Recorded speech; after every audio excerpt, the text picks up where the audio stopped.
Yo, il y a pas longtemps, il y a un abonné qui m'a demandé en MP, Maxime, j'ai des amis que je connais depuis très longtemps, mais il y a un problème, ils ne sont pas dans le dev perso, moi je suis dans le dev perso, on n'a pas les mêmes activités, on n'a pas les mêmes visions de vie. Alors qu'est-ce que je devrais faire? Est-ce que je devrais arrêter de les fréquenter? Est-ce que je devrais arrêter de les parler? Mais je les connais depuis très longtemps, donc est-ce que ça se fait ou pas? Alors tout d'abord, pour moi, un ami, d'après la définition très simple que vous pouvez trouver dans le dictionnaire, c'est quelqu'un avec qui on a un lien de bienveillance et de sympathie réciproque, tout simplement. Bien sûr, il existe plusieurs niveaux d'amitié.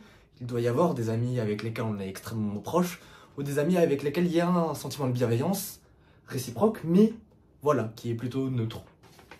Alors personnellement, j'ai la chance d'avoir découvert des amis avec qui je suis extrêmement proche au quotidien, même à l'extérieur des cours en fait.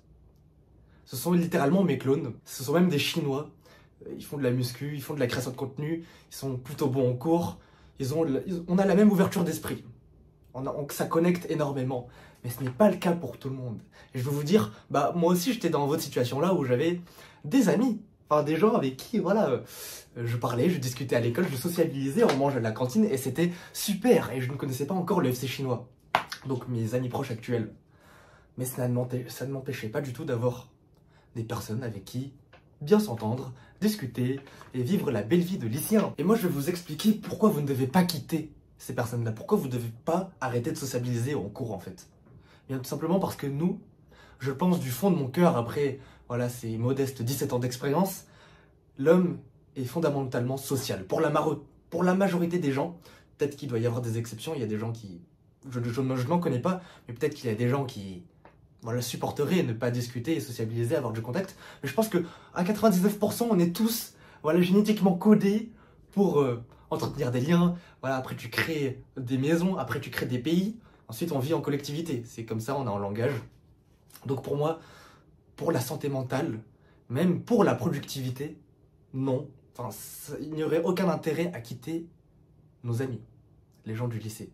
Personnellement, moi, la vision que j'ai de la sociabilité avec le dev perso, c'est être plutôt cool, plutôt fun avec tout le monde, plutôt sociabilisé. J'essaie d'avoir un impact soit neutre, soit positif en termes d'énergie, que ce soit avec les professeurs, avec les amis. Et en fait, ça devrait être le cas dans la rue, en fait, même partout avec qui vous voulez, je le pense. Et d'ailleurs, je dirais même que dans le dev perso, le fait de sociabiliser, d'avoir du fun, de savoir discuter et entretenir les relations, ça fait justement partie du dev perso. Ça fait justement partie du fait d'accomplir notre propre personne. Donc il faut savoir faire la part des choses, savoir quand est-ce qu'avoir du fun avec les gens du lycée, les camarades, et quand est-ce qu'il faut travailler lorsque vous devez travailler. Après, l'une des réponses que je peux apporter à cette question-là, c'est bien fiez-vous à vous-même. Est-ce que vous pensez que c'est tout à fait convenable, raisonnable, acceptable de pouvoir fréquenter des gens avec qui vous n'avez pas forcément les activités, les mêmes affinités intellectuelles, enfin, je veux dire de vision de vie, et en même temps, travailler sur vos projets. Sauf si ça vous convient totalement de parler à personne et de travailler H24 sur vos projets, eh bien dans ce cas-là, foncez. Et même il y avait une autre réflexion que je m'étais faite lorsque j'ai discuté avec cet abonné, c'était, mais en fait pourquoi on se pose la question de, est-ce qu'on devrait quitter ses amis parce qu'ils ne sont pas dans le dev perso?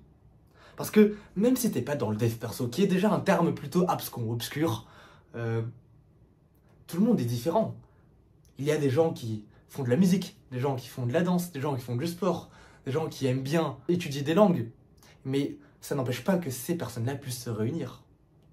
Ça n'empêche pas que ces personnes-là puissent passer du bon moment, passer du bon temps, parler de ses propres projets, avec respect et convivialité. Pour moi, il ne devrait pas y avoir de règles écrites dans le marbre, dans le dev perso. Il n'y a pas de règles en fait. Il n'y a que toi qui peux décider. Tu es condamné à être libre. Pour moi, le dev perso, c'est juste réfléchir à sa vision de vie et agir selon elle, tout en restant épanoui le plus possible. Personnellement, en seconde, c'est-à-dire il y a 2 ans, j'étais déjà dans cette sphère YouTube de dev perso.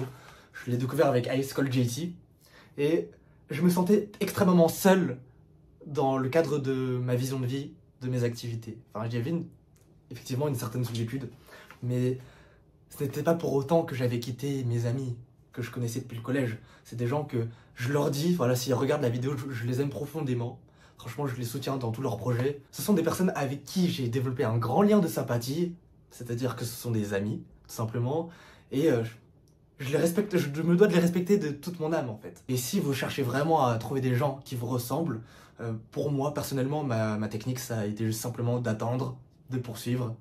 Et petit à petit, lorsque tu développes des activités, dans ces activités même, tu rencontres d'autres gens qui la pratiquent et avec qui tu peux connecter. Tout simplement, c'est ce qui s'est passé avec Michael par exemple. À propos de la distinction que les gens font entre les gens dev perso et les gens entre guillemets normaux, eh bien je pense que cette distinction-là a été créée de toutes pièces, qu'en fait il n'y a pas de distinction.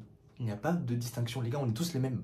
On est tous les mêmes, on a tous des vies différentes et c'est normal. Cette distinction-là, elle s'est faite uniquement parce que des gens ont posé des mots dessus. Et le problème, c'est que lorsque vous l'admettez, cette distinction, et que vous la prenez à la lettre, eh bien c'est vous-même en réalité qui fait cette distinction. En fait, il n'en a pas, c'est juste que vous-même, vous créez des barrières avec le reste du monde. Après, c'est peut-être un unpopular opinion, mais c'est ce que je pense. Mais attention, je nuance du moment que ce contact social reste propre à tes valeurs, que ça ne dépasse pas les bornes.